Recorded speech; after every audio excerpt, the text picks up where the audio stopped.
bill or a policy, and you're on the same side with him, you knew that whatever position you held was based on solid logic.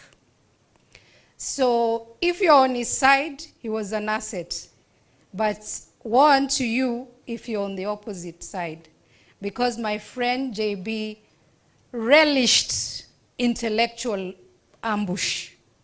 He would make sure that he would share and let you know that he did read beyond the document that you were handling for that day. And I wanted to share that I was a victim of some of these ambush. One time I was given responsibility by the Kenya Women Parliamentarians Association to lobby JB to support a bill. And JB kept telling me, Clause X is a problem. And I thought, I told JB, bana, wacha maneno mingi, just support. And he kept saying, you guys amend this thing. And we were big-headed and we refused. Warned to us on the third reading, outside the order paper, JB proposed an amendment. And this amendment was a total ambush. We could not have time to marshal the numbers to kill his amendment. And the damage done could only be unraveled over 10 years later, and only when JB wanted to unravel the problem. And that is his amendment to the Sexual Offences Act, where he said anybody who falsely accused would be punished the same amount of time that the act was mentioning. Then the other area is that you'd leave a meeting, and Ole Kenta is here. We were working with him on the TNA Constitution, Muturi, and of course Murathe. We would have a meeting and leave in the evening. We've agreed the item is, we've exhausted everything. And of course Murathe and JB would go to their usual uji and chai sessions. And you'd assume the matter is over. But 7 in the morning, JB would call you and say, you know, you guys, we didn't look at X.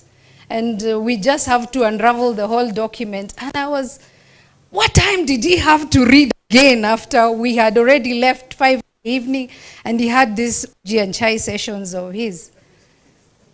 Then I learned, my final stint with JB was as his advisor when he was having a wake-up moment out of the government. And I would arrive 8 o'clock in the morning.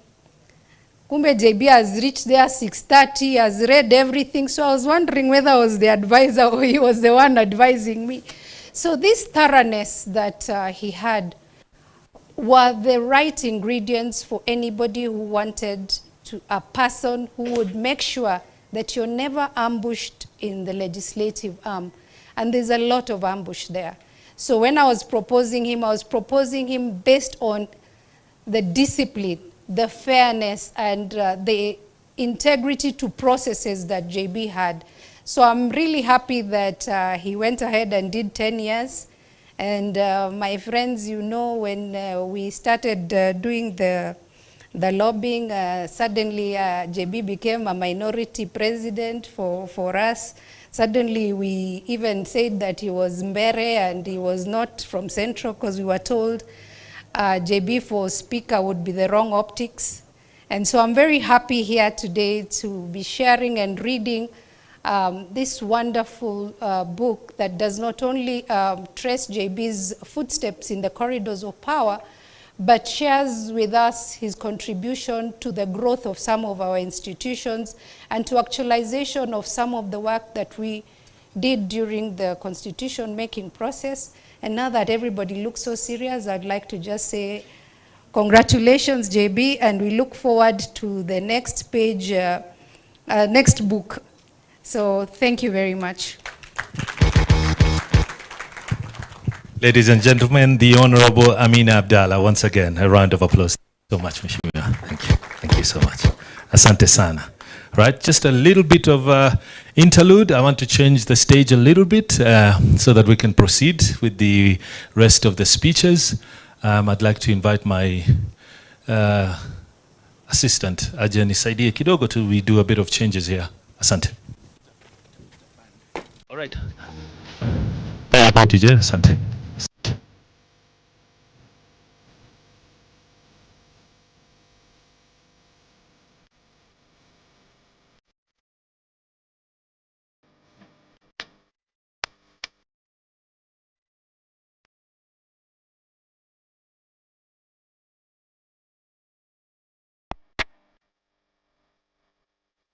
Asante. Thank you. Asante sana. Ladies and gentlemen, mabibi na mabwana, the moment you've all been waiting for is almost approaching. But before then, please allow me, because of protocol, let me just invite the man of the moment, and I hope you'll give him a round of applause. All right? Mkiwa mmesimama tafadhali. Si ndio? Aje kwa kifupi tu. Kwa kifupi, hatatoa ujumbe wake saa hizi kwa kifupi tu. Ladies and gentlemen, let's put our hands together for Mheshimiwa JB Muturi. I want him to take up the rest of the program very briefly. Asante sana. Karibu sir. Thank you so much. Thank you. Please be seated. Thank you.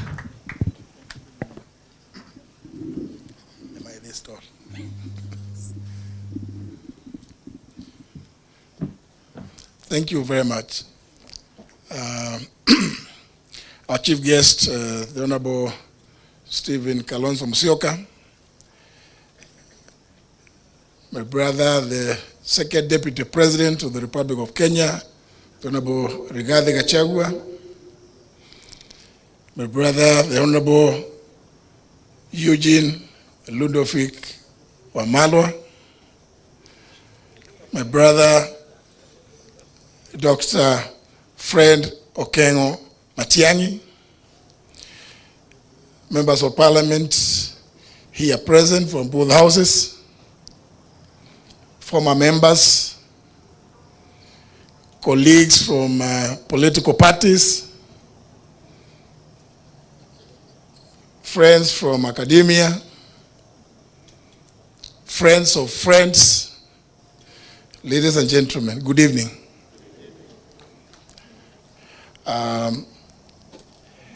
At this point, I have been requested to adjust the program kidogo ndio tusikie ndugu zetu yale ambao wangetaka kutuambia jioni ya leo.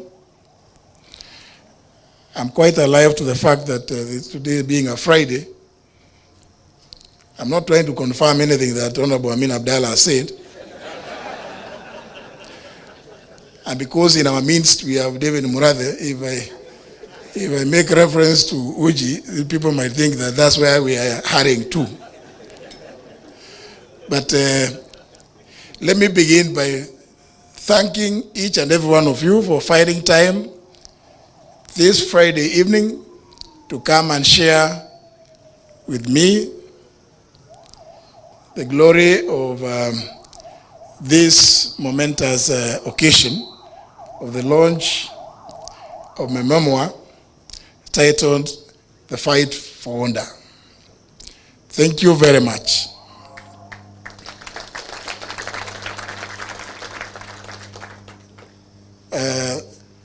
There's something that they say, I'm sure the Honorable Senator Kembi Gitura might, or Jamle Kamau, or indeed even Murathe. These are people from Muranga, and there's a reason I'm mentioning them, because there's something about Muranga. They say you're not able to shave yourself somewhere here. There's something they say. Maybe when one of them gets a chance to speak, they will tell us what that is. But I can see the Honorable Jane Kihara wants to interpret it immediately. So, ladies and gentlemen, allow me to invite my friends to come and say a few words, and then as we move on, then we can do the launch and make merry and continue socializing and getting to know one another better. So, ladies and gentlemen, allow me to invite my good friend, Dr. Fred Okengo Matiang'i, to the floor.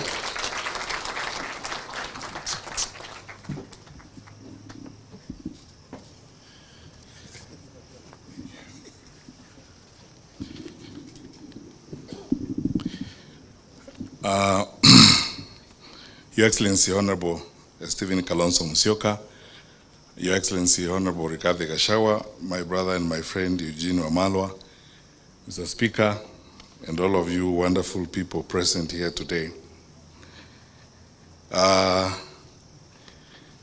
For clarity, the Honorable David Murathe, who was being talked about, is my colleague member of Jubilee, the Vice Chairman of Jubilee. Kembi Gitura is also here, and Torome and Wanja Maina.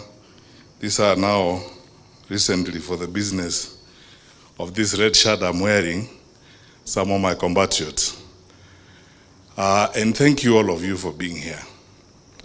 Because we are not going to make long speeches, I want to start first of all by congratulating Honorable Muturi for doing this book. In the 90s, I'm actually looking forward to reading it. In the 90s, in the mid-90s, I served on a small committee with Professor Henry Ndangasi and the others in designing at the graduate school at the University of Nairobi a course that we called the African Autobiography. Because for those of you who may be students of literature and linguistics, the autobiographic genre became new to Africa, probably late 60s and early 70s, because autobiography was mainly a predominant genre for Westerners in terms of writing. There are many theories you could go into on that particular basis, whether or not Africans didn't have stories to write or Africans didn't have to write about their lives and so on and so forth. But it's gratifying to see that now in Kenya, the genre has not only taken root, but it's very vibrant and present. And we are looking forward to reading what J.B. Muturi has done. But most importantly, I spent about 9 years working on legislative strengthening. And this is where I interacted actively with J.B. Muturi when I ran the Kenya Parliamentary Strengthening Program as, first of all, the Deputy Director, then Country Director for SUNY, and then later on the Regional Director for East and Southern Africa. We served together a little bit. I was reminding JB now on the ALP project, the African Legislatures project, when we did an analysis and put together data on Africa's 48 legislatures. What makes parliaments work, what makes parliaments tick, the characters and the types of parliaments and so on. JB has always been a very resourceful person. In fact, I could be forgiven to say that on the African continent, when you look at experiential exposure and education on legislative work and institutional development in legislation, JB could be one of the about 5 or 10 who have built that body of knowledge and experience in legislative practice that you could actually consult, very much like the big speakers we consult from the Commonwealth Parliament, like the Lok Sabha in India and Australia and so on. I remember many things. I was asking Eugene what I should reveal and what I shouldn't reveal. Then Eugene kept reminding me some of those are too sensitive to reveal. But I remember how we had a lot of discussions with JB the first time we started implementing the new constitution on how the president should behave when he goes to parliament. Because the big debate exists whether or not when the president enters parliament, he should actually sit down in parliament, because the president is not a member of parliament. And if you look at the body of knowledge that exists, especially from the US Congress and the others, because the president is not a member of the assembly, he walks in, puts the report on the table, reads the speech and walks out without sitting down because he's not a member of parliament. Then we had a long evening with J.B. Muturi. And I was very fascinated by the authoritative basis on which he made his decisions. He pulled out all manner of authorities and so on. And as many of you who have been through this experience would attest, it was an intellectually fulfilling experience to see our own speaker getting into that space in a very authoritative manner and very exciting way. So here is my request to you, or my ask, JB. I'm going to, I've not read your book, so I'm going to read it now. And I hope you have delved into those issues like the ones I've said. When we have a presidential system of government in Kenya, the symbolism of whether or not the president should actually sit in parliament, whether it's a State of the Union or State of the Nation address. There are small nuances that a lot of people spend time writing on. If you look at the body of knowledge on legislative work across the world, there are small nuances that people dwell on, which are critical in terms of the formation of government and the character of government and how it moves forward. I ask you, therefore, to, beyond the autobiographical work that you have done, I would like to request you, Mr. Speaker, to now also help contribute to the intellectual body of knowledge on parliaments and what parliaments are supposed to do. Because you see, for those of you, my colleagues like Naituli, Kawanja, who are in the room and so on, recently, there's been a big argument in the academy on the actuality of representation for parliaments. Who do parliaments actually represent? Because this started from the theory of no taxation without representation. So you have these institutions, big bodies that gobble resources. They do a fantastic job, but who do they actually represent? When they enact, for example, a cybercrime law, like the one that was enacted, which you can see clearly, it's diametrically at variance with the existing mood in the country and the democratic context in which we are operating. Where does representation begin and where does it end? And then finally, the history of our parliament has not been very well studied and documented. I argue all the time, and all of you wonderful people here will relate to this, that this parliament that is in office now and the honorable members of parliament who are here, please allow me to be very sincere.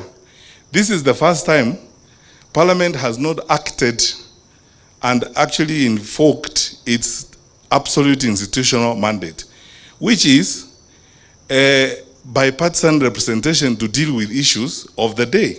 Because we have seen in previous parliaments, many of you who are here, Mheshimiwa Murathe, Mheshimiwa Kembe Gitura, and the others who were in parliament in the past, when there was a crisis in the country, and in fact, this is the contribution of parliament to the management of the country. Parliament usually closes ranks, they forget about parties, they come together and now do a parliamentary inquiry on an issue.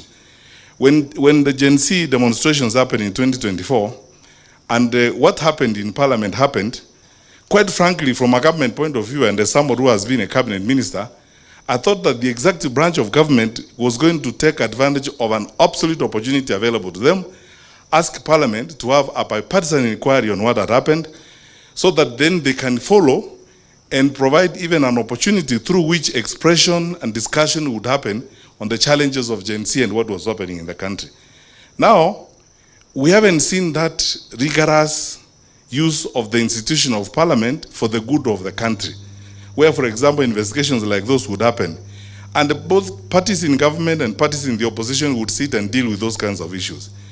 When children burn to ashes in a school here, 21 of them, you expect a complete and thorough bipartisan investigation by parliament.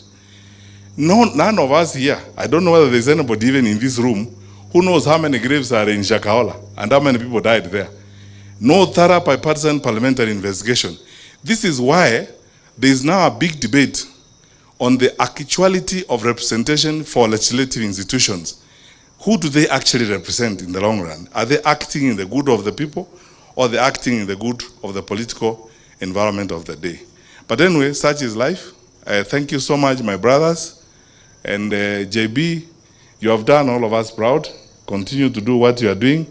But I would like to, because you have now shown us the way, please, I know you have a lot to offer. You have much more to offer than this book. So I encourage you, Godspeed, as you give us the next phase of this, and may God bless you.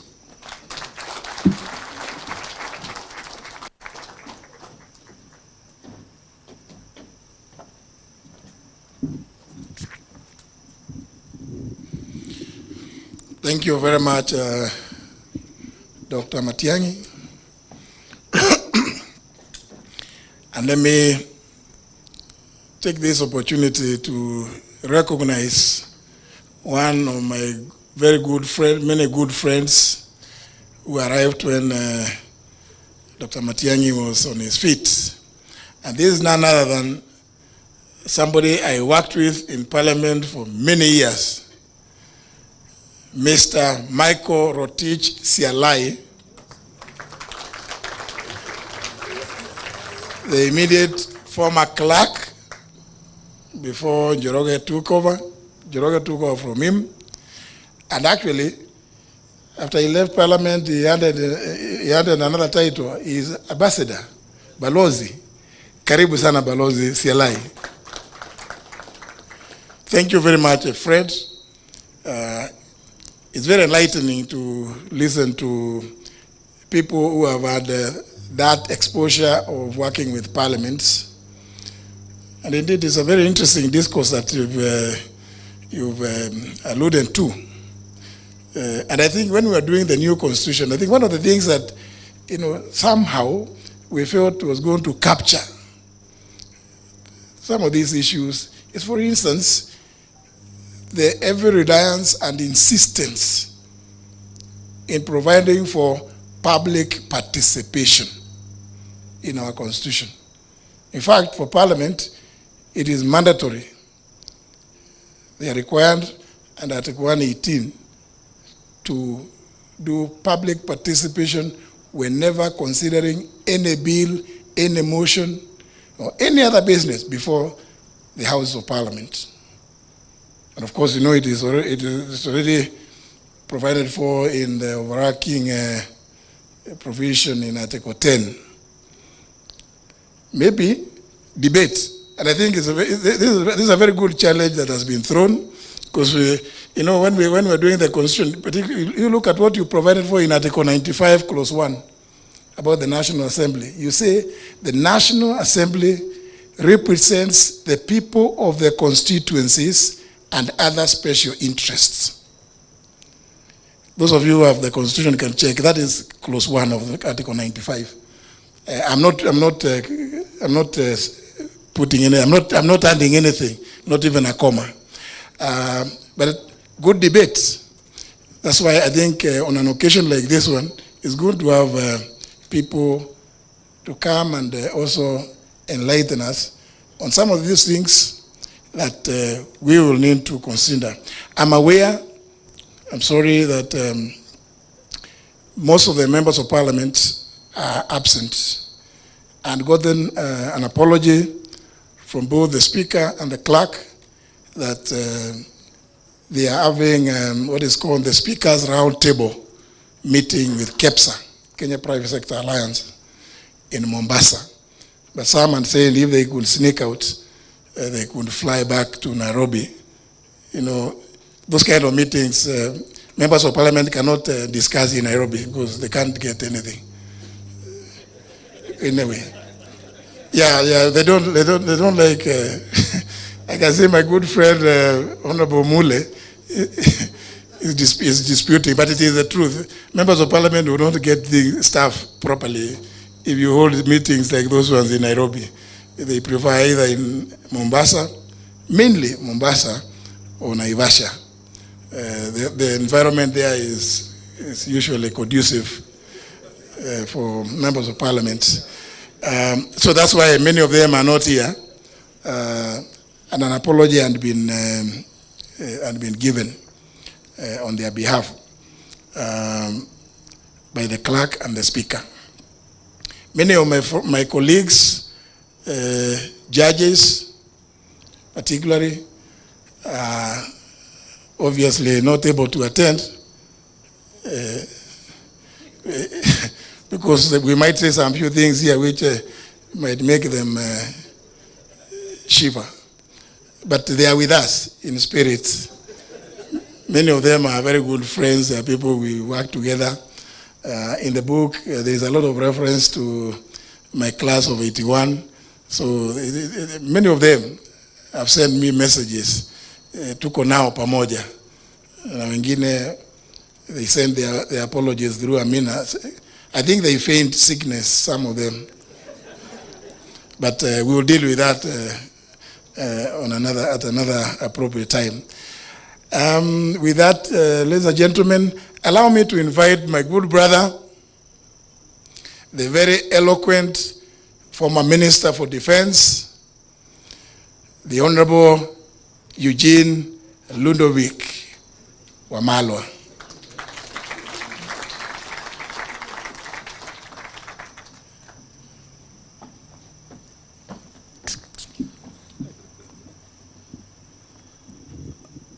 JB insists on pronouncing all my three names. I don't know why he insists on Ludovic. But this is your night, JB. It's not our night. I think ours here is to just congratulate him. So worry not about long speeches tonight. JB, congratulations. Just to agree with what my brother Philip Kisia said, that on this table here, we have the 6th President of the Republic of Kenya. And when Philip said that, I saw some of you turning your heads and you said, which one? Which one? Well, so far we are about 6 party leaders and presidential candidates. I think it's only Martha Karua who is not here, but at Ufungamano she was unveiled as the party leader of PLP and the presidential candidate. Matiang'i was endorsed the other day as the Jubilee flag bearer. The Honorable Stephen Kalonzo Musyoka, I think, had one of the most colorful at Uhuru Park as the Wiper Patriotic Front flag bearer. The Honorable Rigathi Gachagua is the DCP flag bearer. And Eugene Wamala is the DAPK's flag bearer. So we are 6, but the 6th president will only be 1. I have a feeling that on this table, this is where we require order. On this table here, we require order. For one term to be real, we require order on this table.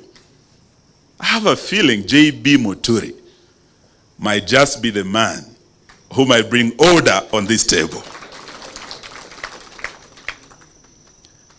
I believe those of you who live in this country and those who live outside the country, the diaspora who are following this event, know that we have a broken government.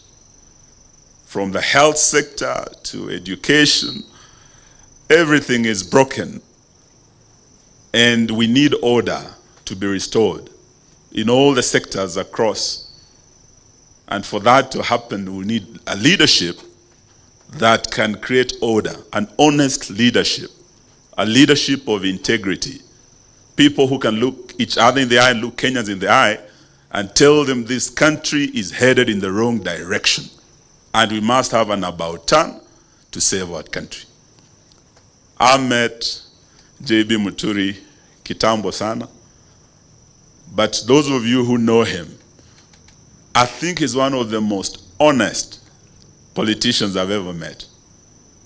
And he's one leader who is very principled. To bring that order, we require that leadership of integrity and principled leadership.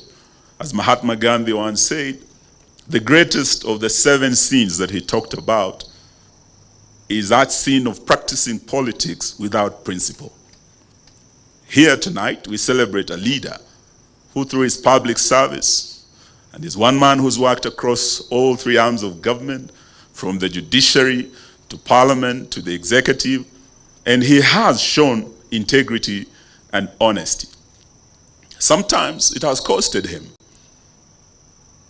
When we in Azimio on the streets, with the Right Honorable Raila Odinga, Kalonzo and others, may the good Lord rest his soul, and we talked about abductions, and the president said there's nothing like abductions. He's not aware. His own minister came out and said his son had been abducted. We've seen his family here tonight, and one of them, I don't know which one. Who was it? Leslie is the one who was abducted. Now, hearing it from a government minister saying, yes, abductions are going on in Kenya, and my own son tonight has been abducted, shocked not just Kenya, shocked the world. And he told Kenyans the truth, that these abductions are happening, and I had to talk to the president himself and demand that they give me back my son. And the president made one call to one Haji, and his son was returned to him. Who would have imagined a minister, a sitting minister, can actually expose a rot in a government and be as honest as JB was? It was just a matter of time before he was kicked out. I went to Embu to mourn with my brother Lenny Kivuti. He had lost his son. And when JB went there to read the speech of his boss, he was told, we don't want to hear that speech. Usisome. And the man sat down.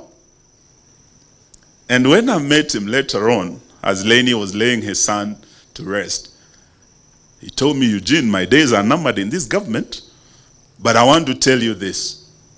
The people of this area, this mountain, have said no to this regime.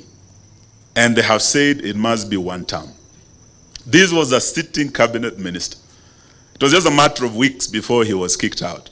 But he has stayed the course. He has stayed with us in the opposition, and he has stayed focused. I believe reading his book, we'll all be inspired to do much more than we should be doing to save our country. He is a man who would march into hell if necessary for a heavenly cause, as Elvis Presley once sang. And I'm proud to call him my friend. Congratulations, JB. Asante sana, Mungu akubariki.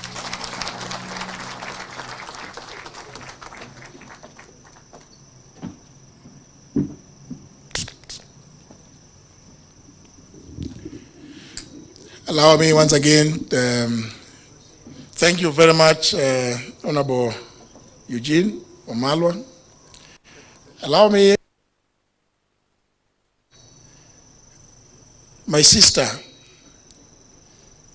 the former Cabinet Secretary for Water, Public Service, Agriculture as well, the Honorable Cicely Kanini Kariuki. Thank you very much, my sister. I recall attending at your function at the lodge of your book. Was it last year or in this same grounds? Thank you very much for coming as well. Actually, at the time, Eugene, I was sitting in the National Security Council, and His Excellency, the Deputy President, Gachagua, is my witness that council had never discussed anything to do with the issues of extrajudicial killings, abductions, and forced disappearances. As the Attorney General, he's an automatic member of the National Security Council. Indeed, at that occasion, at the United Nations Human Rights Conference held at Gigiri, Nairobi, representing the government of Kenya,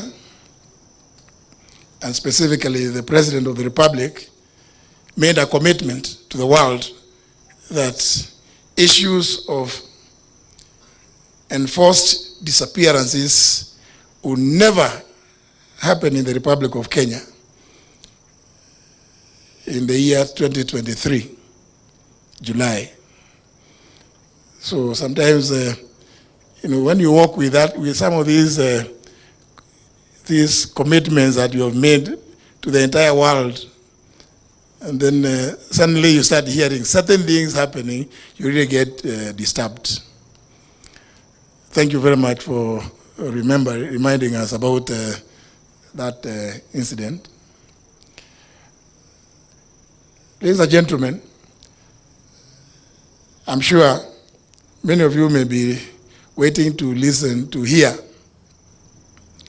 the truthful man. Sindio? Tunataka kusikia the truthful man. Because I want to confirm here, because some people have said it, huko kwa mitandao, some people who have been employed by Kasongo. Oh, this guy, what he says, what? I want to confirm. Actually, he would be the only person as cabinet secretaries and members of cabinet would run to. Because as deputy president, he chairs all cabinet committee meetings. I just want to confirm to the whole world, for instance, his vehement opposition to the 2024 finance bill. You know, I'm not sijakuja kupigia Rigiji Ndebe, but it is to confirm, because I've had some people ask him questions, even on interview. Oh, ulifanya nini? He opposed the finance bill when he was chairing the cabinet committee. And from the cabinet committee, he said he undertook that when we go to full cabinet, he is going to be the first one to tell the president this thing is bad. And that's exactly what he did. This is just to confirm, because sometimes people think, oh, hii maneno hapana, ilikuwa kweli. It is the truth.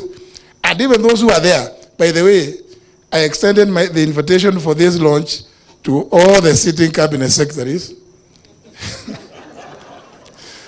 I'm sure some of them, whom I've named in the book, when you read, you'll see.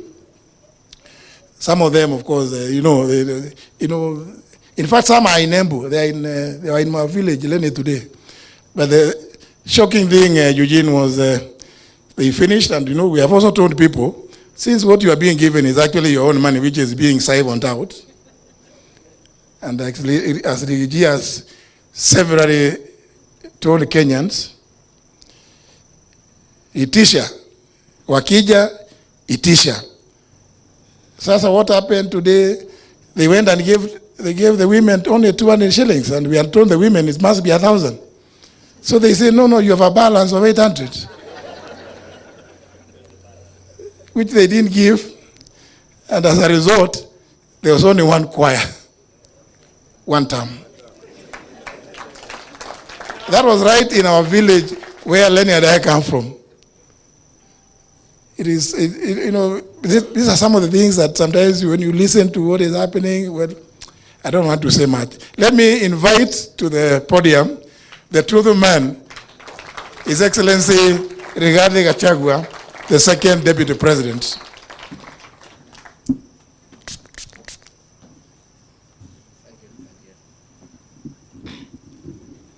Asanteni sana. The man of the moment, AG Speaker Emeritus, the Honorable Justin Bidan Muturi, Your Excellency Kalonzo and all dignitaries present. Mine is just to say congratulations to JB for the great book that he has put together, The Fight for Order.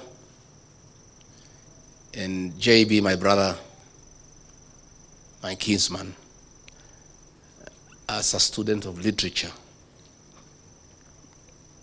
let me confirm that is a great art of work.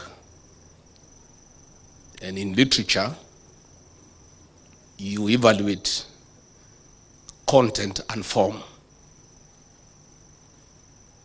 At the University of Nairobi in the 80s, there were two schools of thought on what defines a great work of art. One group led by the late Professor Chris Wanjara believed that a good work of art is content, what you say.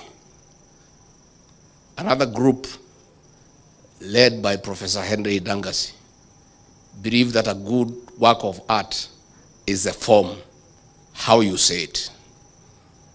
Reading this great book, I want to confirm that it is splendid in both content and form. You have told a good story, and you have told it well. JB Muturi, my brother, is a great friend of mine. We have come from far. We were trying to make Uhuru Kenyatta president. in the year 2002 together with Murathe. Those days I used to take Uji Murathe, I quit the club. I'm still told you are taking Uji endelea. And we did not succeed. We proceeded until we made Uhuru Kenyatta president in 2013, and he became speaker. I joined him as a member of parliament in the 12th parliament, and we've been very close. Then we looked for government together, we were in the same cabinet.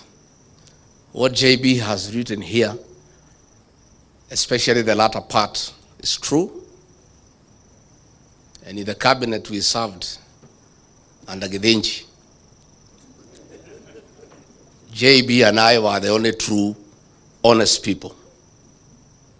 When I left, he was left as the only one who is honest. When he left, there's nobody in that cabinet who is truthful. The rest are flower girls and yes sir. And this is a good story, and these stories must be told. I will be telling mine, but not now, I'm too busy. I have some work to do. But I'll be doing a good work on the route of betrayal as we go on. It's good to tell this story because JB tried to bring order to government like he had brought in parliament. And JB was a good speaker. Despite the fact that he came from TNA, he never became a youth winger for Uhuru Kenyatta. JB and Kenneth Marede were two great speakers. It's unfortunate the speaker we have today is a youth winger. You find him in empowerment forums giving people maharagwe. And for that, JB, we salute you. You created order in parliament. You tried to create order in government and you got in trouble, like myself. That's why we are out with you in the trenches. Because you tried to create order. Let me confirm to the people of Kenya that JB Muturi as Attorney General saved this country billions of shillings by refusing to sign shady deals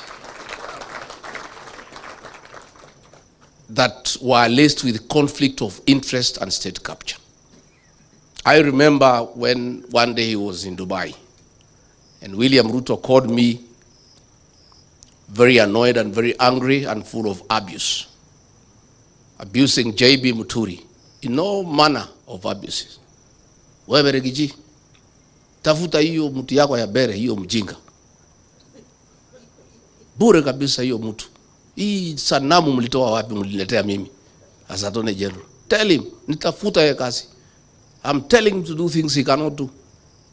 Tafuta yeye, si ni mtu ya kabila yako? Huyu Ruto anasema hataki ukabila. Tafuta yeye and tell him to sign those things. Hey, I called JB. Hey, AG, where? Boss is burning. He is all over. Kwani umefanya nini? What have you done, my brother? You are in trouble. He said I was coming. I'm at the airport, and the boss has called me. I met some business people there and signed a contract on the runway.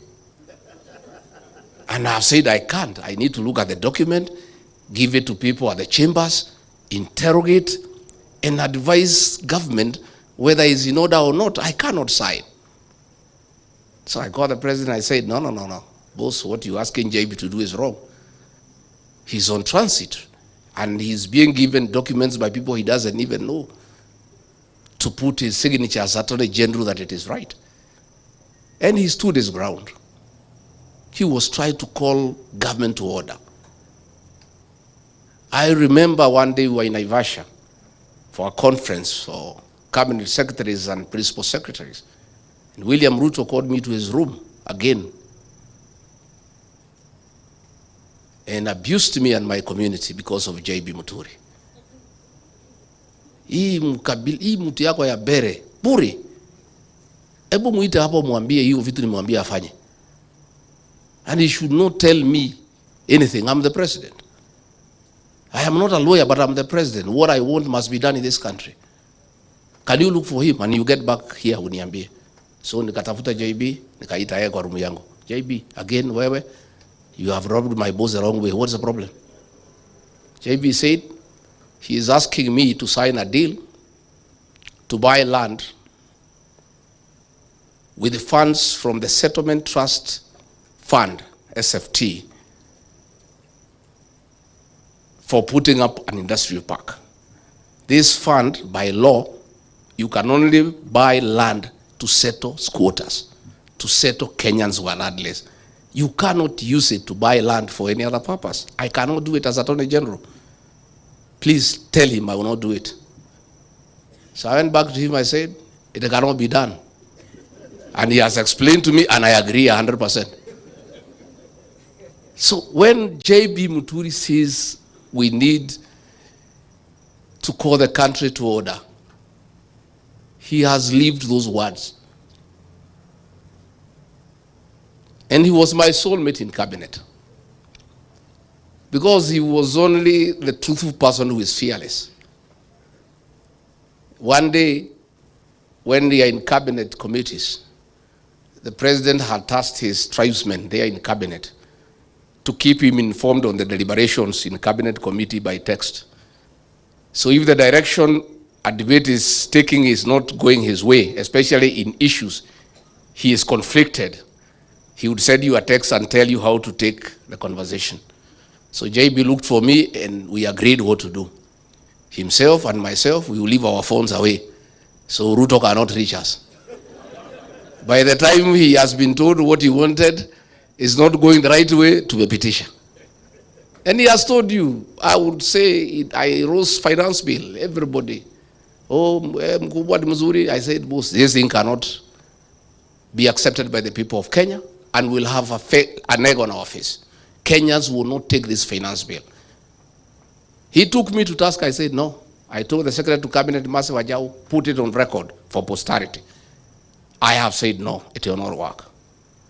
So when it did not work, we went to Cabinet. I wanted to revisit the matter, Kakata. I said, boss, can we go back to what I had said? After the agencies brought a problem. The worst, of course, is when JB's child was abducted by the National Intelligence Service.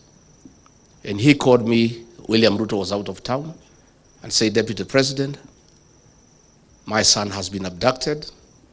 I'm talking to everybody, they are taking me in circles. This is not acceptable. And for your information, if your child is missing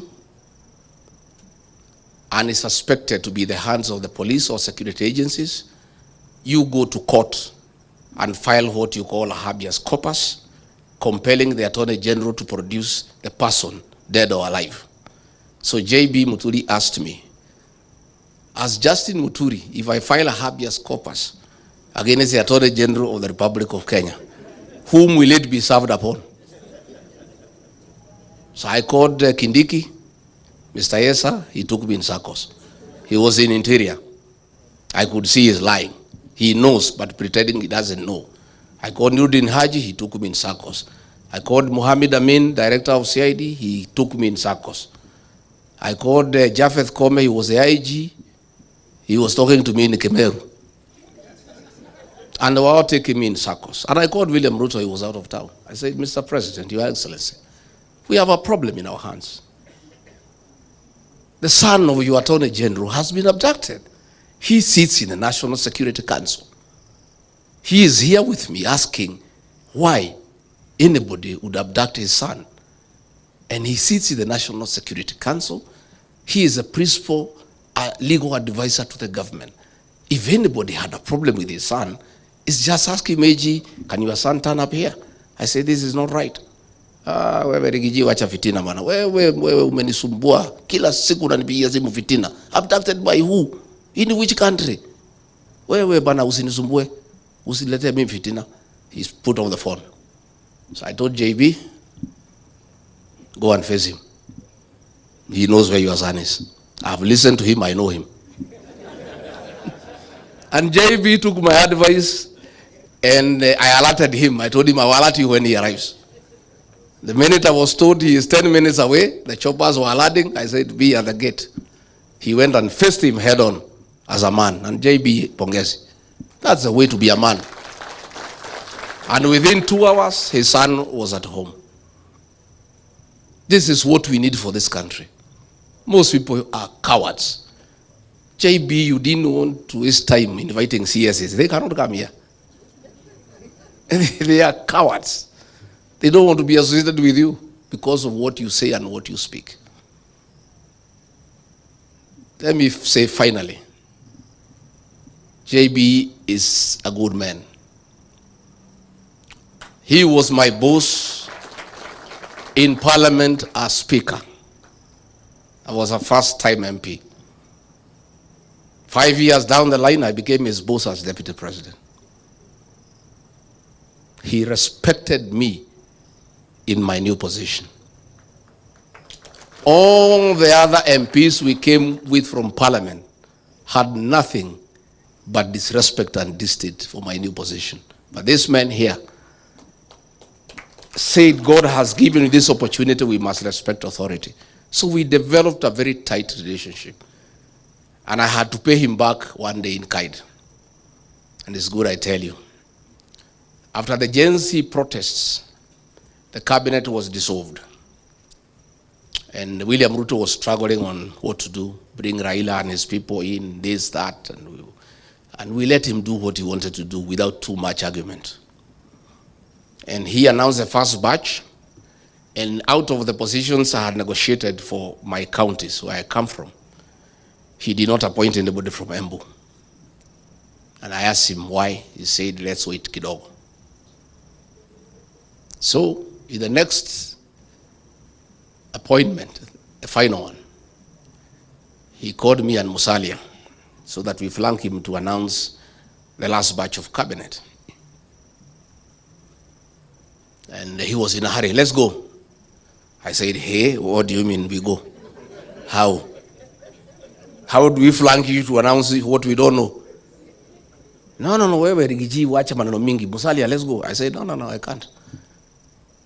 If we are flanking you to make the announcements, we must be part of what you're announcing as the usual practice. I cannot flank you to announce cabinet when I don't know who you're announcing. I cannot hear it for the first time with the rest of Kenyans and the press. So he was very angry. Then he rushed to his office. Oh, Musalia, my God. He was shaking like a leaf. Oh, Mwami, how can you challenge the president? How? Please, this is not right. I say, Musalia, my friend, do you know this announcement, your name could be missing in that paper? The only person who is safe is myself because I'm elected. So mimi hata nakusaidia. So he went and brought the list and threw it at me. I looked at it and found that JB had been dropped from Embu and he had put somebody else. And then I asked him, who is this? I don't know him. You have not consulted me. We had an agreement. Who is this? Oh, is somebody says Barida brought. I said, no, I cannot be party to that decision. Because the other time, you appointed somebody from Meru. I did not argue with you. The people of Meru were asking me, who is this? I don't know. Where is this home? I have no idea. This person I don't know. So if that is your choice, go ahead and announce. I cannot accompany you to make that announcement. He said, wewe Rigathi. Hii ukabila yako itakufikisha wapi? I said, Mr. President, I am not party to that decision. How do I accompany you to announce something I'm not part of? And the people of Embu will be asking me, who is this? But if I'm not there, just go ahead and announce. He kept quiet like 3 minutes. He said, he threw a pen at me. He said, toa hiyo mtu weka hiyo JB yako hapo. This JB, you are crazy about this JB. I said, but Mr. President, this is a good man. And I chair the cabinet committee. This is a solid minister. All the other people you are putting and you have returned, most of them are useless. I sit there and I have listened to this man. And he means well for this country. So why do you want to remove him? What is it that he has done? So he said, chukua. Mimi nikachukua kalamu, nikafuta hiyo mtu na kalamu ya wino, nikaweka Honorable JB Muturi. Nikamrudishia. But then I told him, because I know you, if we go there and you announce the other name because I think that is what you want to do, I'll walk away when the press is live. So that's how JB Muturi got his job back. And after that, I was thrown away, and he followed me. I'm sorry I was not there to defend you another time. So I want to say, as we celebrate JB, this country is blessed with a great leader, a steadfast man, a great man. And JB Muturi, as you have been told, to put order into this table. If the formula of nominating a single presidential candidate favors me, and I'm elected as president, you'll play a very important role in my government.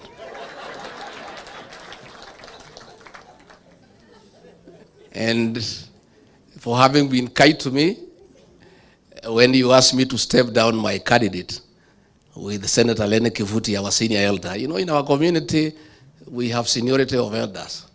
If Lene Kivuti summons me, I'm a junior elder in my community, and gives direction, I just have to honor.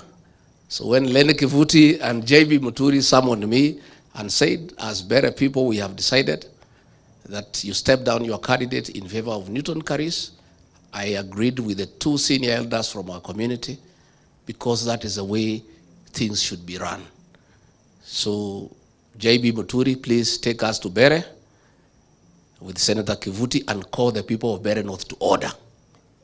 Because Kasongo has put 300 million shillings so far in that by-election. Senator Lene Kivuti, you must lead us there to rubbish that money in 6 hours. And in Bere North is where William Ruto must be taught how to put communities to order. And JB Muturi, mi nakutakia mema. I'm sorry I've taken a little bit longer, but I wanted to tell you about this man.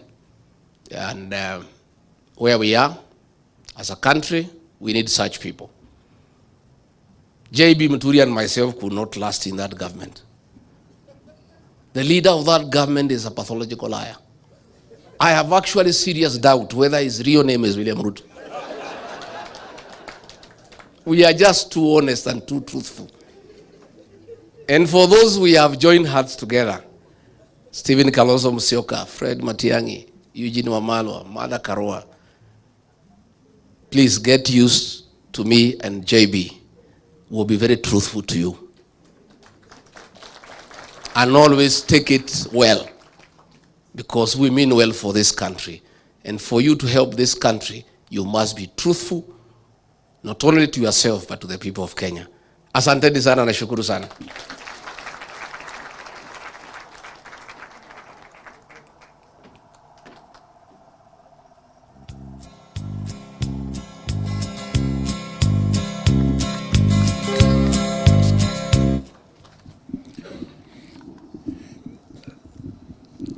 You heard it all from the truth of man. Si ni kweli? Tumemsikia. Before we go on, let me also recognize the presence of my very good friend, the member of the East African Legislative Assembly, the Honorable James Madenge, aka Kanini Kaseo.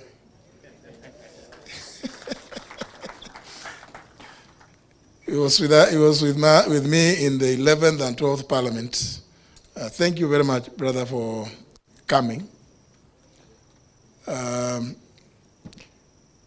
me also take this opportunity to announce that although I'd invited my sister, the Honorable Mother Wangari Karua, she is unable to be with us. She has traveled. She's traveling tonight to Germany. But she had indicated that the Secretary General of our party, Madam Asha Bashir, would attend. And I can see when she was called, she had not arrived.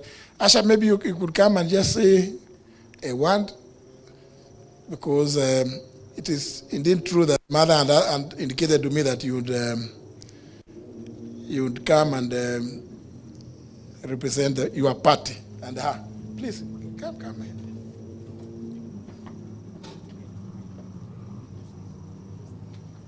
Thank you. Good evening, ladies and gentlemen.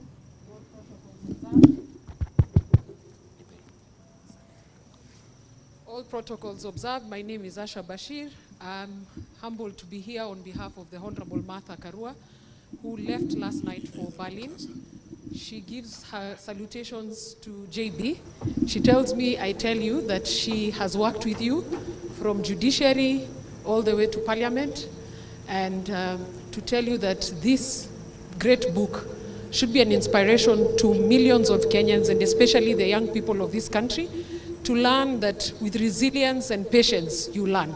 JB started from the corridors of justice as a magistrate, but he never decided to do things in a hurry.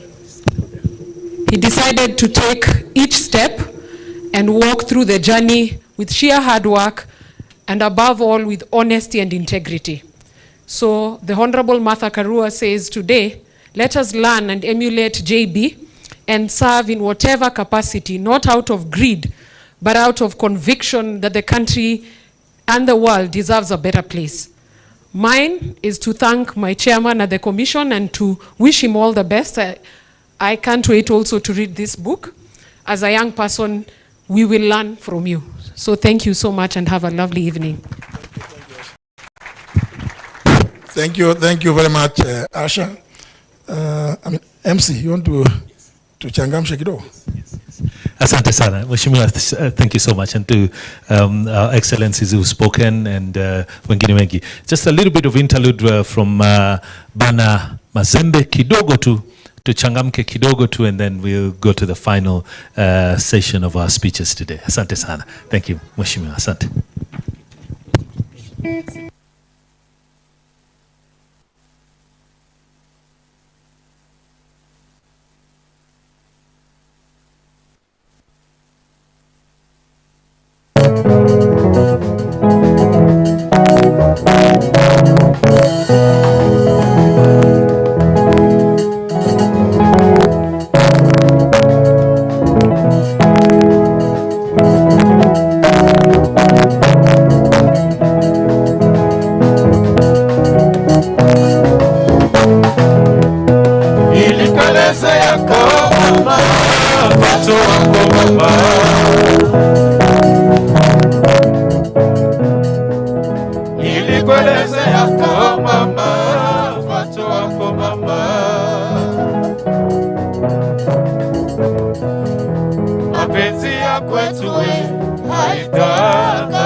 Ladies and gentlemen, Bana Mazembe tafadhali. Asante sana. Thank you so much.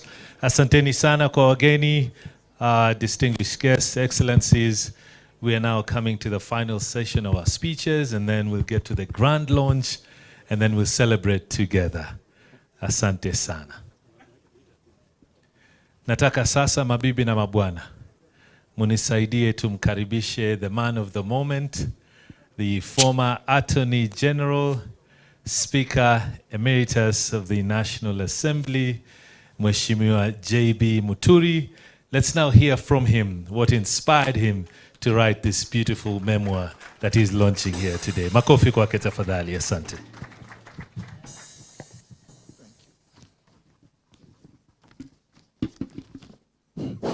Thank you, MC. Your Excellency, the Honorable Stephen Kalonzo Musyoka, Your Excellency, the Honorable Rigathi Gachagua, Honorable Eugene Wamalwa, my brother Dr. Fred Matiang'i, members of Parliament here present, both current and former,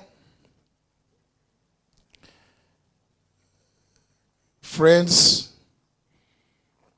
government officials that may be present, colleagues, friends of friends, ladies and gentlemen, I'm delighted to have you all here today for the launch of my book, The Fight for Honor.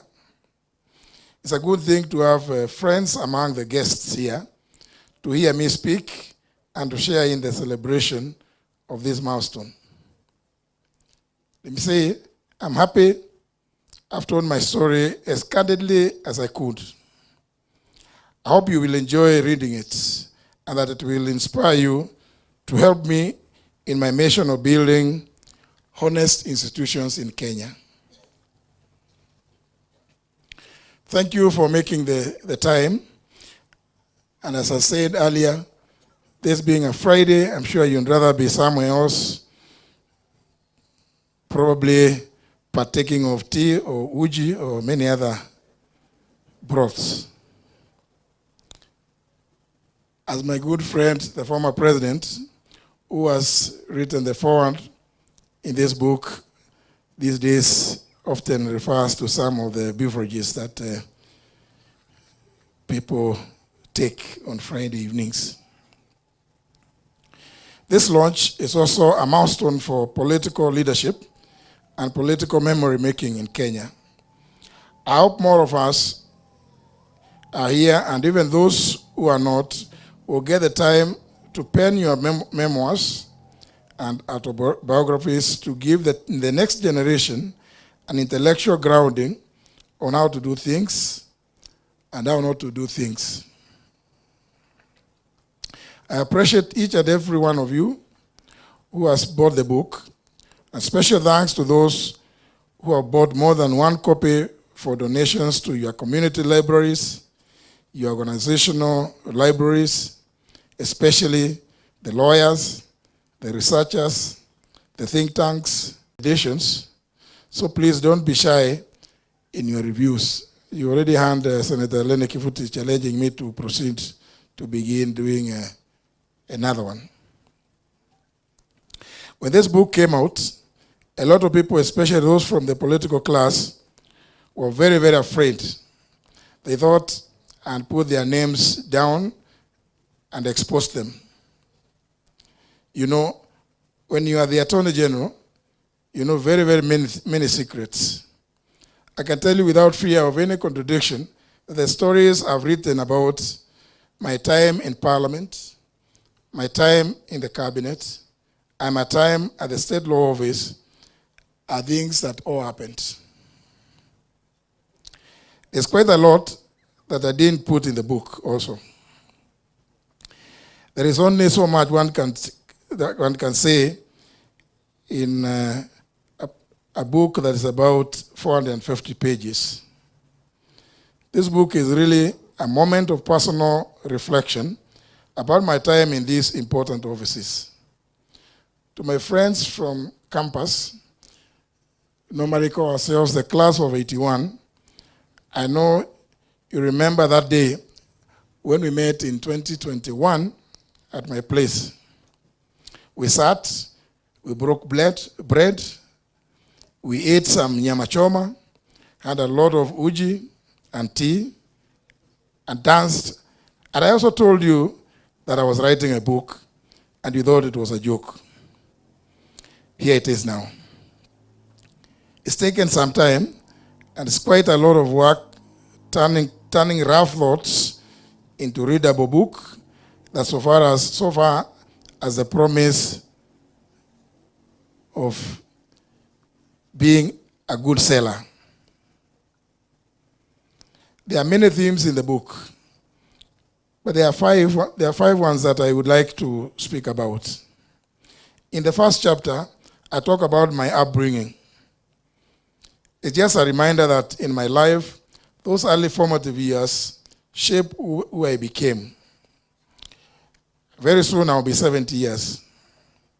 There are people who help you turn out the way you are, and those people are unforgettable. I speak about my high school head teacher.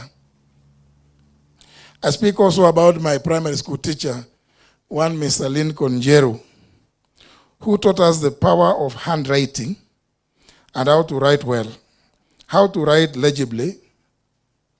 That has stuck with me. And although it's many years now, I may not claim to write as legibly as I used to do those years. I also write about people who taught me values and how not to take shortcuts. Yes, I gambled in high school.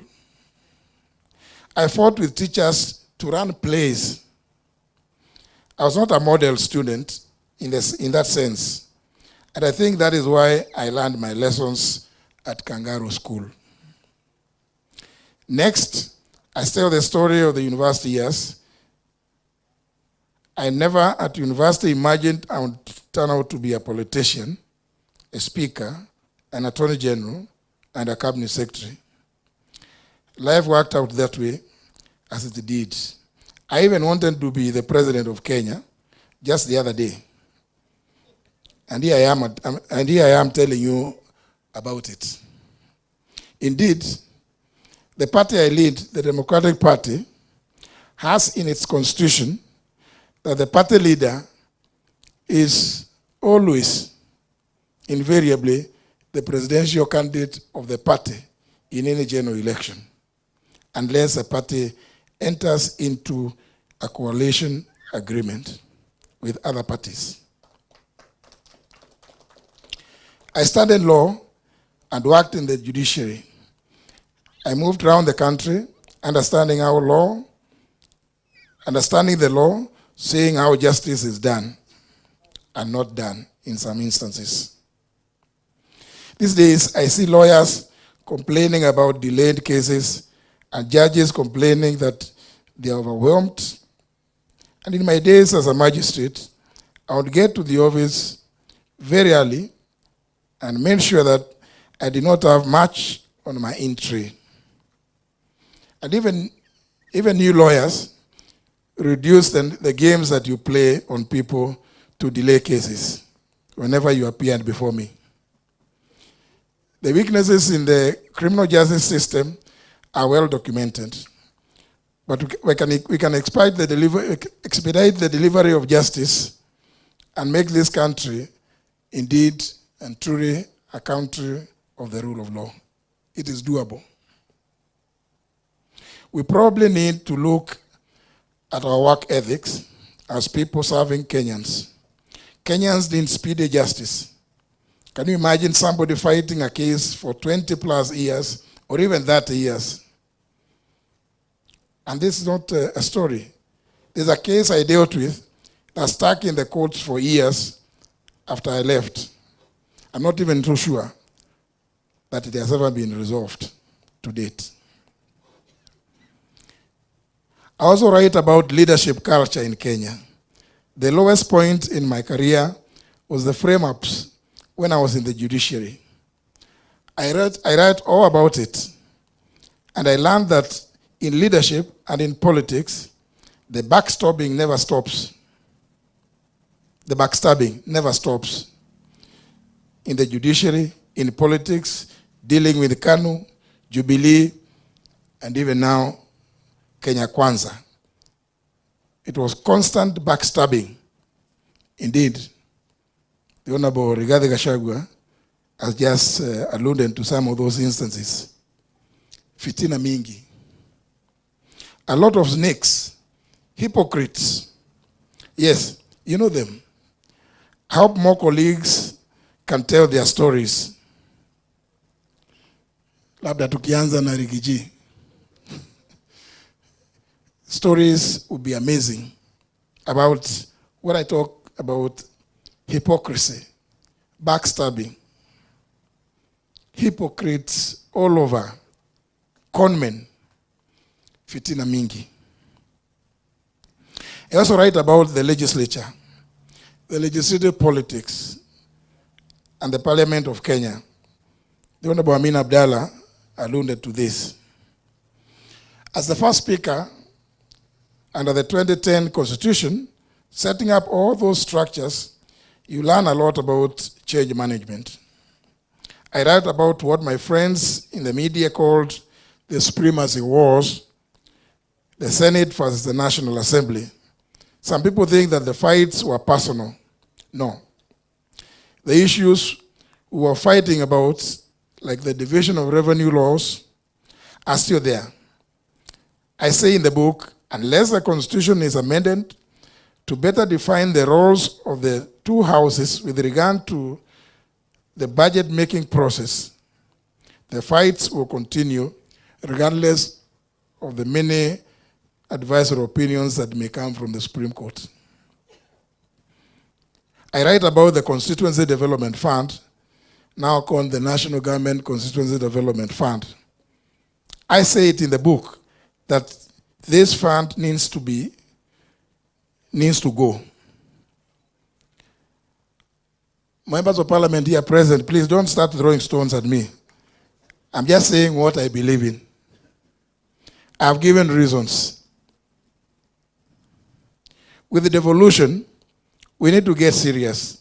I don't like it when I see many of my governor friends going to State House to, in quotes, beg for development, close the quotes.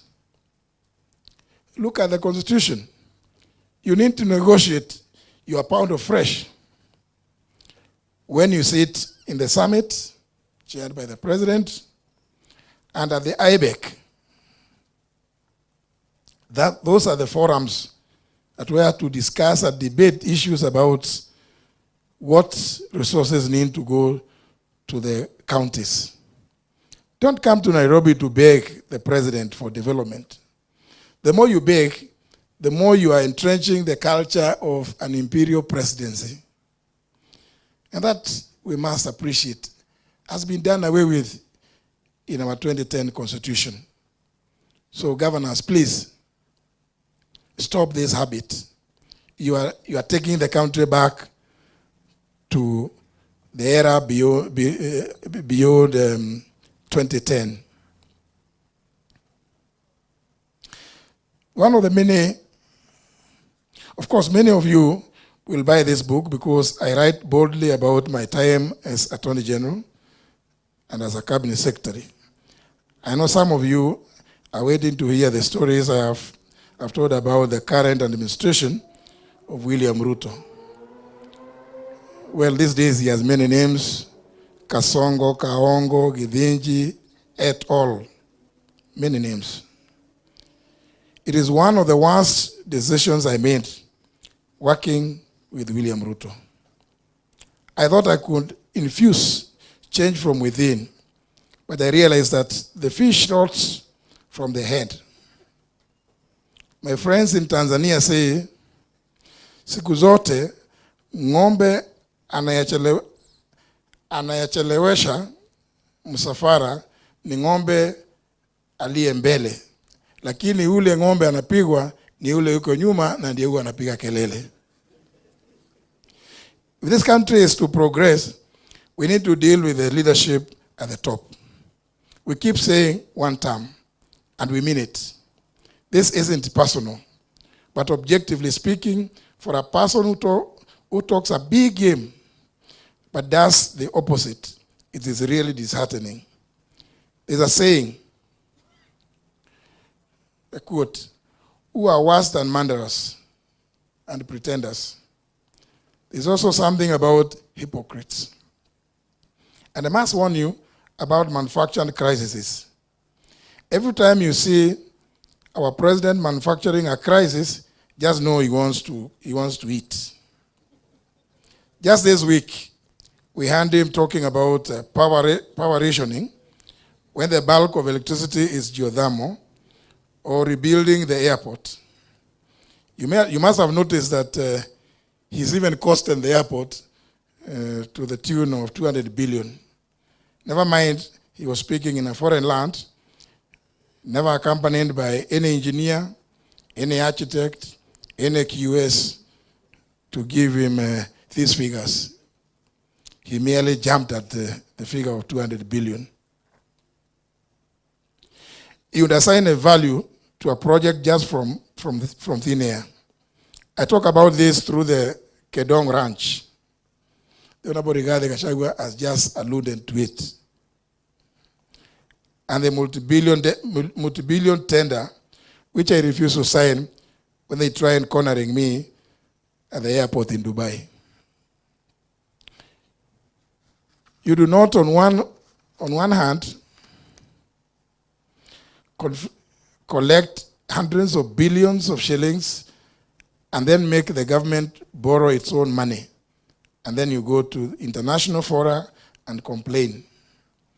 Indeed, it reminds me of the remarks by many years ago by the late Fidel Castro, who was saying that history will absorb me.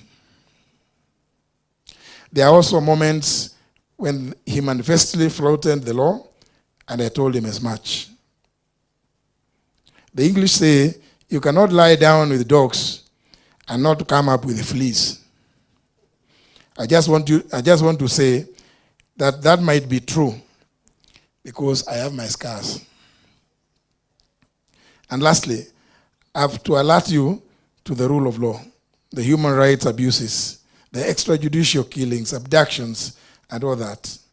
You do not import mercenaries to conduct human rights abuses in your country or subcontract reprisals to foreign countries or gaslight your own people for calling you out.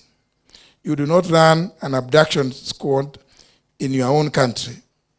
These are things we need to deal with. Finally, I explore my drama, my dreams. What future do we want? What future do you want for your children? Do you want to see them despondent, being killed in the streets, being abducted in broad daylight, being gaslit for fighting for their rights? When I worked with this government, I thought we were issue-based. But now, tribalism and corruption is on the up.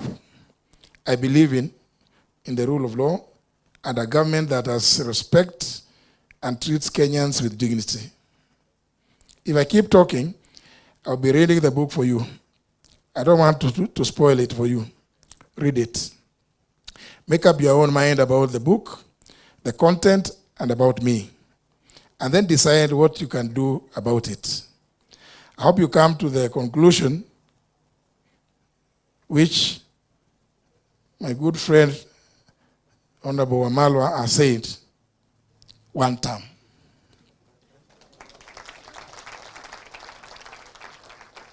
That we need to chart a new path and a new direction in this country.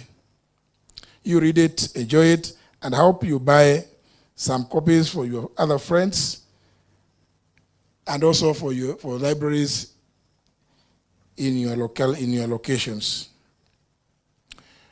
Thank you very much, ladies and gentlemen, for listening to me.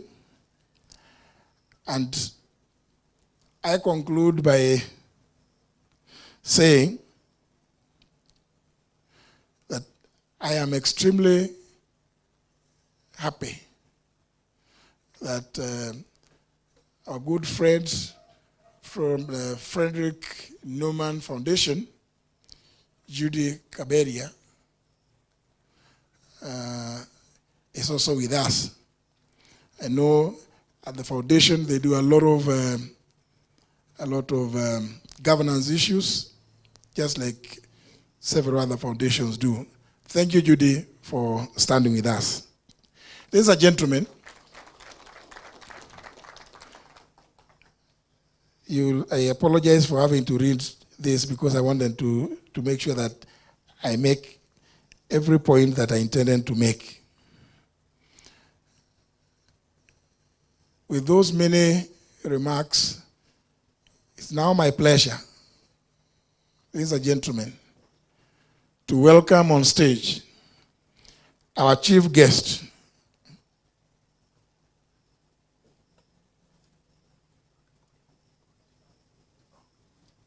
sorry, I'm also told that my very good friend, other very good friends as well, have arrived. The Honorable James Gachagua, the member for Embakasi North.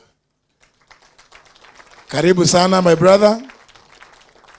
And my young son, the Honorable Gitonga Mokonji, the member of parliament for Manyata in Embu. Huyu ni kijana yangu. Thank you very much, Mokonji, for gracing this occasion. Asante sana. And I hope I have not forgotten to recognize, is that Judy? And also somebody I work with at the People's Restorative Justice Commission, Professor Friend Ogola. He just arrived from the US where he took his presidential campaigns. Karibu sana, Professor. Thank you. I know you just arrived this afternoon. Also, let me recognize the presence of Judy Sijeni, Ambassador. Wakili Eunice Lumalas. And I hope I've been able to recognize each and every other. But anyhow, my good friend Olekenta is here. Wacha tusikize our chief guest, His Excellency Dr. Stephen Kalonzo wa Musyoka is our chief guest at this launch. You will make the final remarks.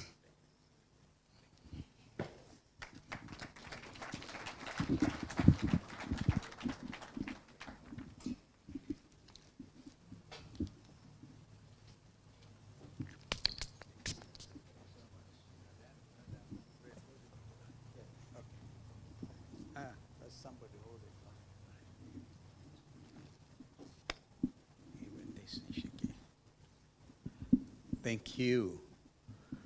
Thank you. A very good evening, ladies and gentlemen, my brothers, Riggy G, the second Deputy President of the Republic of Kenya, my friend Eugene Wamalwa, the German name I skip purposely, our brother Fred Matiang'i, and all of you distinguished friends.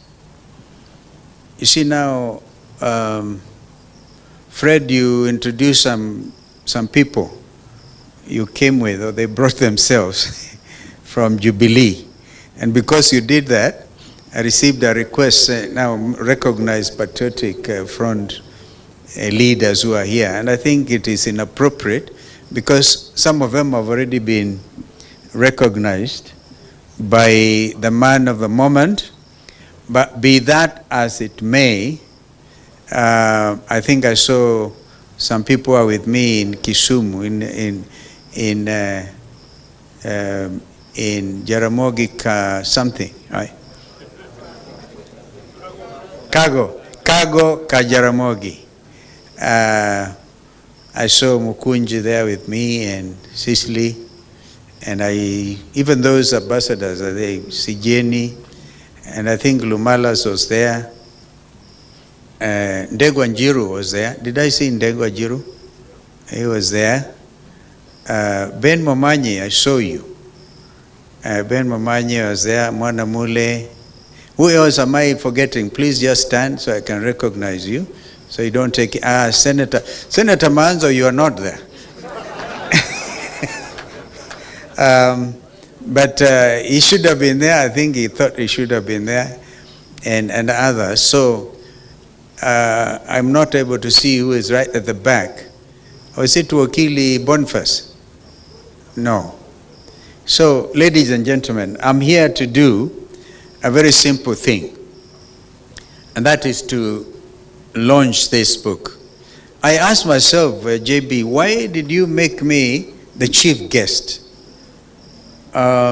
Is it because you thought I should buy very many books tonight and to give out there? Or is it because I may have written an autobiography for myself, and the title of which is Against All Odds and which is due for revision?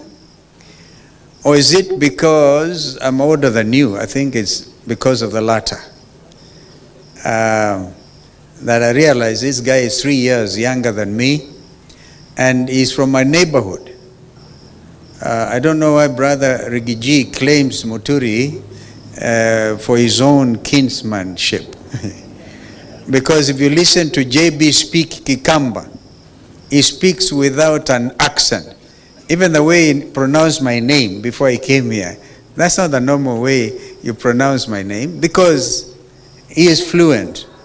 And then his home is near Ishara. From Kanyambora, where Lenny and him come from, to Sekuru is actually just less than maybe 30 kilometers. Now from there to Rigiji's place is very far. So we share in, but I had Rigiji make some very interesting distinction, that him is a brother and I'm a cousin. That imagine Lenny and JB is brothers, but I am Rigiji's cousin.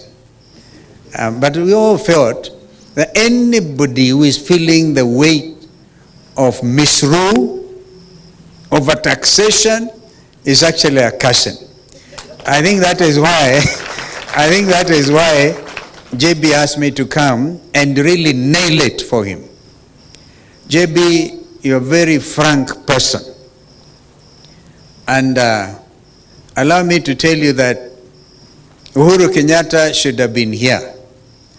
But as you asked me to mention that he will not make it, I remember when we are reviewing the possibility of coming tonight, you told me you suspect if Uhuru Kenyatta had read the book completely, he may not have signed the foreword. But I think he did. And he makes some wonderful remarks about who you are. When I saw Fred Matiang'i, I asked him, have you read the book? Because, ladies and gentlemen, I'm actually now marketing this book for you. My brother, my younger brother, JB, as we call you. Because out there, we are here launching a book written by a stickler, not only for the rule of law, but one who believes in the separation of powers. He has lived, he has served in both the executive, the legislature, and the judiciary. One of our foremost statesmen, I dare say without any hesitation, and one who is also fearless. Even as we sat there with JB, I told him, do you remember this friend who is running out of the country, is all over the place, and is trying to tell JB and I to mention that somebody at the very high level is already received a $10 million bribe to bring in rice from Pakistan or wherever. That is JB Muturi. And so I feel truly honored to associate myself with you, and also a party leader of Democratic Party. The founding Kiongozi, as you all know, was a gentleman I was privileged to serve under as his vice president. Not that he appointed me, but I negotiated. No, I learned a lesson in life. And it's somebody, when we went, a lot of you may not know, I was also deputy speaker one time, between the years 1989 to 1992. And then I went for an IPU conference. somewhere, I think, in Togo. And we wanted the late Joseph Muliro. How many of you remember Joseph Muliro? He was assistant minister one time for foreign affairs. And we wanted him to join the 9-member committee of parliamentarians from all over the world dealing with matters to do with climate change. And so we had some formidable challenges from that region, some of them claiming authority of their speakers. And I coined a phrase.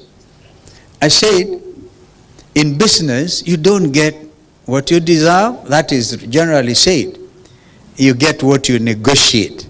So I learned that and applied it with President Kibaki. We negotiated by being 10th vice president. But that is part of the history. But I also learned another useful tactic. And I think that is what this Kenya Kwanza administration has been applying. And that was that in order to get Joe Muliro appointed as a member of the IPU Committee of Parliamentarians on Climate Change, we realized that our competitors had no time for us, and so they didn't care about the qualities, the qualifications of Joe Muliro. So I said, as the leader of delegation, because as deputy speaker, we'll apply the following formulation. If you cannot really dazzle them with brilliance, then baffle them with bullshit. There's a lot of bullshitting around. And because that is what really is holding this country at ransom. And it's all written and elaborated under this wonderful, wonderful work of art, as Rigiji put it. First of all, JB is summoned by J. Muturi, who wants a meeting of the Speaker of the National Assembly, the 11th edition, and calls him and say, JB, can you come to State House tomorrow? He didn't say, he said, what time is the president? Then he says, you contact Jay, you'll arrange the logistics and the time. So JB shows up, the Speaker of the National Assembly. And whom does he find? He finds Fred Matiang'i, Interior. And he also finds Kibicho, Karanja Kibicho, the PS. It's all there, Fred. That's why I said, if you read it, you have to really know that we are dealing with a very honest person in the tradition of the truthful man. And he says it there. He says he told President Uhuru Kenyatta, you cannot do this. I am the Speaker of Parliament. There is a principle of separation of powers. And he called Kibicho and Fred some very nice names there, because he was angry with what he thought was an aggression on the principle of separation of powers. He does the same, and of course others also at the time in the book, if you read, where, for example, you see, we are making him look like a wonderful person, but the human being in JB had to face the role of Mr. Njeru. Now in that we share. When I was in Meru School in Form 5 and 6, our headmaster was Mr. Njeru, who once became the director of education. And one time and I think that's why I sharpened my negotiation skills at Form 6, because we went on strike, and Mr. Njeru said, the Form 6, in all one accord, have decided to fail. We actually turned out that time in Meru School, the class of 1973, as number 4 in the country, because we are refusing to eat stuff we are calling fufu. But we had given Mr. Njeru a nickname of Mr. Amin. We call him Mid Amin because the way he used to walk, and he was, students always deal with their head teachers. Now Mr. JB's Njeru accused him of teasing girls and pinching them. I don't know, JB, in your years at the university, or before you went to university, if that was your characteristic. These days it can constitute a very serious offense for which men actually get impeached, not in Kenya, in other places of the world. So he lays it bare, including the role he had with his Mbere clansman who spoke here, Lenny Kivuti. Serious rivalry at their level. One region or whatever. He had actually also changed his name. Read that book. It's an amazing work of art. But he actually then says there, I will not sign it. That was JB. It is out there. And they say, release my son. We have seen the story of Leslie. So JB, when you write your next book, and I want to agree with my brother Rigiji, let us go through this season. Because it's a very, very important season, pregnant with all types of expectation. And when, God willing, we get to Canaan, you will then have time to read to write a wonderful thing. I want to read a book written by Rigiji, because he has written a very nice chapter already. He has seen it all. He paid his brother in kind. I don't know how many deputy presidents world over would be able to stand up and get a president to go down when he's going to announce the names. And he actually gets them. That is the art of negotiation and also transparency. If indeed we are a government or a country that believes in the rule of law and democracy, then we have to be like Rigiji. I just come from Luo Nyanza. And please don't ask me where I got the 100 cows from. That's my own secret. Some think I keep a lot of cows. It is true. In addition to growing green grams, we call them dengu, we also keep some cows. And we went out there, and I forgot to salute the champion of devolution. Certainly a champion of democracy. The late Honorable Raila Amolo Odinga. I just failed to salute because I was wearing Mukunji, remember, I was looking like you today. I really miss out just to salute him and to say the struggle continues, la luta continua. I wrote that in my remarks and bidding him farewell. But ladies and gentlemen, this is a country you all love. And this is a country we know at a critical time like this, if we buckle, if we falter, then it is like what Shakespeare said, the rest of the voyage is really taken. If we don't take this high tide, then the rest of our lives will be lived in mystery. And the lives of Kenyans will not be exactly what J.B. Muturi would have wanted. By laying things bare, telling it as it is, and I have read also as a senior counsel, I can tell you none of that stuff is actionable. Nobody will sue you, because I think you took that into account. But you also put it openly. So I'm so honored to be able to launch this book. And the fight, not just for democracy, the fight for order in our country. And of course, if you know, in the tradition of the British speakership, I really like to see there's a speaker who was presiding of, I think, impeachment of one of those prime ministers. And I said, as many as of that opinion say aye, aye. As many as the contrary opinion say nay. The ayes have it, the ayes have it. Unlock. Unlock is a very interesting situation. Kembe, my classmate, also remember he was deputy speaker in the Senate. That order for our country is really what is critical at this time.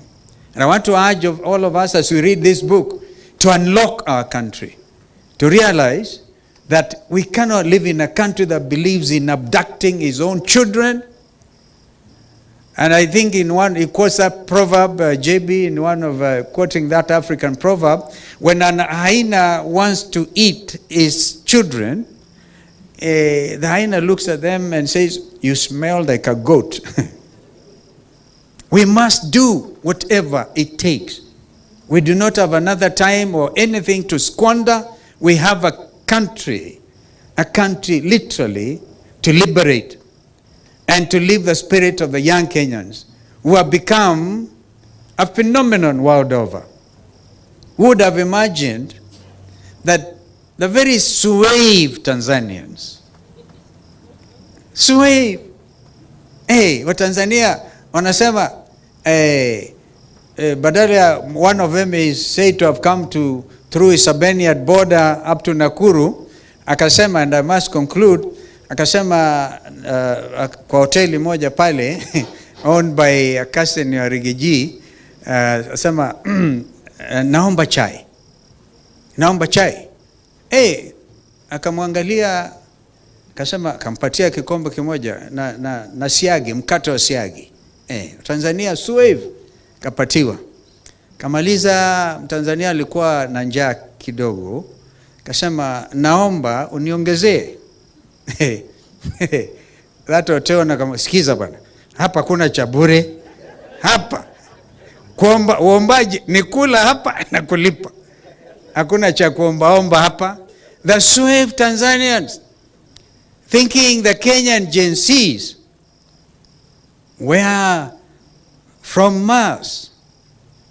And you see, they even now, unfortunately, arrest Kenyans who are working ordinarily kwa mahoteli, and they think sasa hawa, they are part of, these are the people who have awakened. The Gen Zs everywhere have woken up because they are demanding transparency. Just like JB Muturi has said it, put it so clearly, that they, not just in Tanzania, in Madagascar. Did you not see Sheikh Hasina, the Prime Minister of Bangladesh, escape by helicopter to India? Because the Kenyan Gen Zs had said, I've actually said that example. Of course, recently in Nepal and other places. We are living in very interesting times. Times that if we don't catch up with the aspirations of the young people who are demanding change and demanding it immediately, demanding transparency in leadership, demanding good order, the fight for order. Maybe, ladies and gentlemen, I want to ask us to grasp, to take hold of this moment and change our country for good forever. Thank you so much, JB. Congratulations. If I say the fight for order, I will add Joey. Joey. Yeah, you know, buffaloes. I'm a buffalo soldier. I hope if I've annoyed you, I do not ask for your forgiveness. In the spirit of JB. Asanteni sana. So we're happy to launch this book. And please read it. And if you find it affects you, that is JB for you. So we're happy to have you. Can I now move? Thank you. Ladies and gentlemen, a round of applause for His Excellency, the Honorable Kalonzo Musyoka. Thank you so much. Let me invite you to the booth where we're going to be launching the book officially. May I also invite all the excellencies to come? Sorry. Sorry.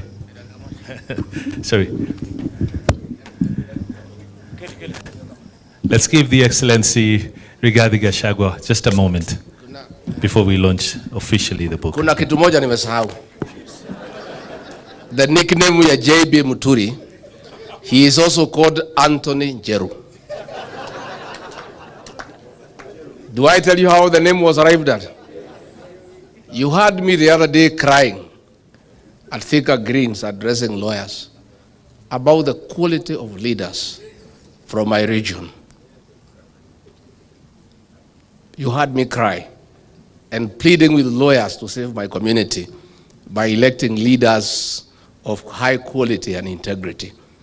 So these men, we went for a function in Embu.